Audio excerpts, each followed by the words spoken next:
Lynda Kinkade. And I'm Cyril Vanier. Here's a look at our top stories this hour. When it comes to North Korea, the U.S. president says nothing has changed that we know of. And both countries are still making plans for the two leaders' summit. That comes despite the North's threat to cancel the talks. Donald Trump suggested China's president, who recently met with Kim Jong-un, may be responsible for the North's tougher stance. Well, officials in the Democratic Republic of Congo say the Ebola outbreak there has now spread from rural areas to a large city. And that's raising fears it could become more difficult to control. There are now 14 confirmed cases and 1 death in Congo, but there are dozens more suspected and probable cases. And support is pouring in from around the world for a young Sudanese woman sentenced to death for killing the husband that she had been forced to marry and whom she says raped her. 19-year-old Noura Hussein says he violated her as his relatives held her down. Amnesty International has sent some 150,000 letters to Sudan's Minister of Justice calling for Hussein's release. Well, Hawaii's Kilauea volcano has turned explosive Thursday, and the results were spectacular. Yeah, this image is from the U.S. Geological Survey. That is ash that you see in the air. The eruption sent a plume of ash more than 9,000 meters high. Well, forecasters are using phrases like ballistic projectiles. CNN's Stephanie Elam joins us now from Hawaii. And Stephanie, it sounds like a lot of explosive activity in the last 24 hours. I read one geologist describing it as energetic but short-lived. Well, that's true compared to what we've seen over the last couple of weeks that we've seen Kilauea erupting, Lynda. We can still hear in the distance from where I'm standing here in Pahoa. The fissures that we know about are behind me in this direction here of Leilani Estates and also Lanipuna Gardens. We know that they're still active, and I can still hear the gas erupting out of some of those fissures from where I am here. But what happened this morning, shortly after 4 a.m. local time, was an eruption from Kilauea. And because of the fact there have been so much seismic activity, they've actually moved headquarters out of there, and they're working at the University of Hawaii, the people who study the volcano. And so they did have a camera up there to show you that image of what it looked like in the caldera from this eruption. But what is not clear at this point is whether or not this is an issue caused from the lava getting down below the water table. And when lava and water mix, then you have these massive explosions. They're saying this is consistent with that behavior, but they're not sure at this time. They're also saying it's likely that more of these eruptions could happen. It's not necessarily to say like there's a big one coming, but that this is likely to happen. Now, a bigger concern, because obviously there's that eruption, is the ash that comes along with it and the volcanic gases. Those volcanic gases coming up, and as I'm standing here, it's starting to rain again.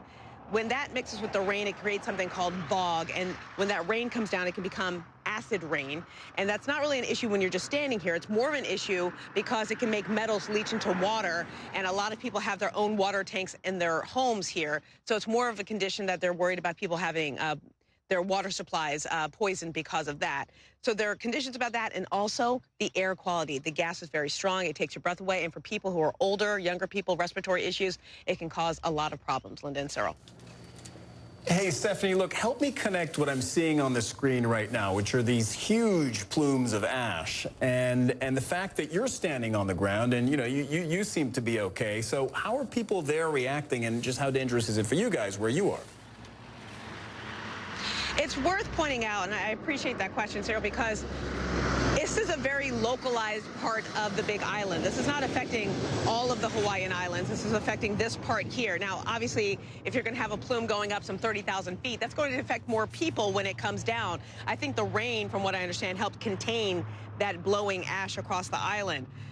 When you get further down, closer that way, those gases can waft across you, and it does take your breath away. We smell them stronger here today than we did, say, yesterday, because the winds can change.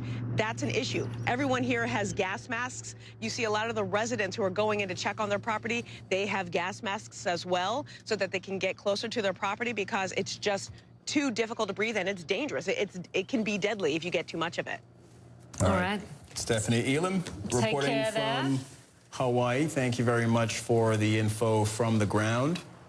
Well, to find out more about the volcanic activity in Hawaii and those amazing plumes, and there really are incredible pictures coming out of there. Let's explain something to our Asian audience watching. You are used to this. I mean, there are several in Indonesia. Japan's got quite a few of this happening. Cinnabung's been going on for some time. But for the States, this is something new.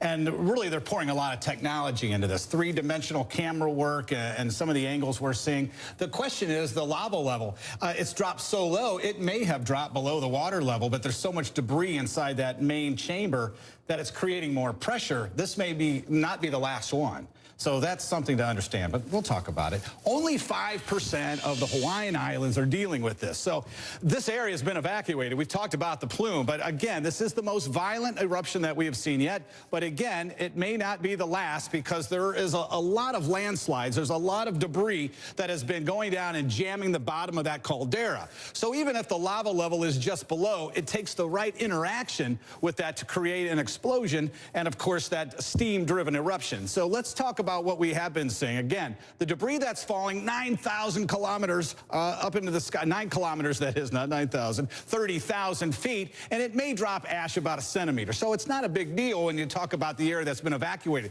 It actually showed up on the radar. You see that little plume? That's a local radar that they were able to really capture that event, and it was about 4:15 in the morning. Now, the fissures, this is a picture from one area a year ago, and you can see what the lava has done to this area and just kind of scorching the entire region. And we've got upwards to 40 homes that have been destroyed. All of these white dots, you can see this is what we call the estates area. And again, the lava, just one of the many regions that have been seeing the destruction, of course, of this hot lava. Now, it is believed that the sulfur dioxide is going to be a problem. It's been raining there all day after this eruption, so it's bringing those toxic fumes down to the surface, and with the rain, the acid rain. But again, that is just 5% of the Hawaiian Islands that are being affected by this. Good news is rain is going to be out of the forecast after this evening, and the weekend looks a lot better. Hopefully things will calm down. Quickly want to get into what we've been talking about, a different type of eruption, that of cheers in the streets of Windsor and of course around London. The forecast could not be better. We're talking sapphire blue skies. The rain is going to hold off. 10 days out of the month of May, it rains in London. I mean, it's a very fickle area when it comes to the weather. But again, here it is. How about 21 degrees with clear skies? Could not ask for much, much more than that. I mean, how many hundreds of thousands could there be? 200,000? Nice weather will bring them out. That is good indeed. I had rain on my wedding day. It's supposed to be good news. It is. The Weather Center is going to be busy this weekend. So are you, Tom. Thank you, my friend. Sure. Thanks, Tom. Well, Malaysia's longtime opposition leader, Anwar Ibrahim, is now speaking out about his release Wednesday from prison.